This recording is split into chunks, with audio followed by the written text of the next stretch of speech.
Assalamualaikum warahmatullahi wabarakatuh. Di video kali ini bersama saya Almalia Lestari. Di sini saya akan mereview ulang materi hukum pidana pada pertemuan ke-9 yang telah disampaikan oleh Ibu Profesor Dr. Hajah Heni Nuraini SMH dengan asisten dosennya Bapak Dr. Muhammad Rendi Aridhayandi SMH mengenai kausalitas. Dalam ajaran hukum pidana terdapat ajaran mengenai kausalitas. Kausalitas merupakan suatu tindakan perumusan yang menentukan suatu sebab akibat dan siapa yang akan dimintai pertanggungjawaban dalam suatu tindak pidana. Dan di dalam kausalitas ini terdapat 3 teori yang menyertainya.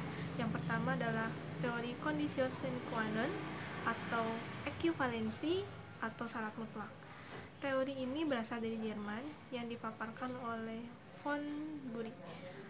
Dalam teori ini mengemukakan bahwa semua sebab itu sama. Sebab sama dengan syarat.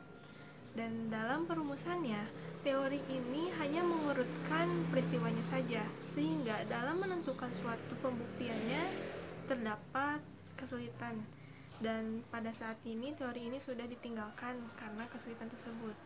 Teori yang kedua merupakan teori individualisasi. Dalam teori ini terdapat 2 filsuf yang mengemukakannya.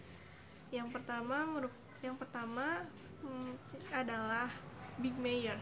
Big Meyer mengatakan bahwa dalam menentukan suatu sebab akibat ditentukan hanya faktor utamanya saja.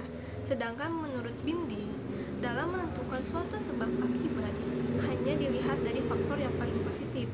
Nah, dari kedua pendapat ini dapat disimpulkan bahwa teori individualisasi ini merupakan suatu tindakan yang menentukan sebab akibat dengan melakukan pembatasan antara syarat dan sebab. Dan dalam teori ini hanya melihat dari suatu kejadian yang paling konkret dan melihat dari susunan peristiwanya. Teori yang ketiga yaitu teori generalisasi. Teori ini mengemukakan bahwa semua sebab itu sama.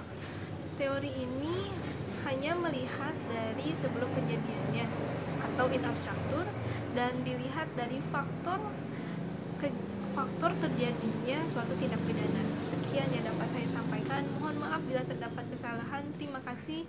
Wassalamualaikum warahmatullahi wabarakatuh.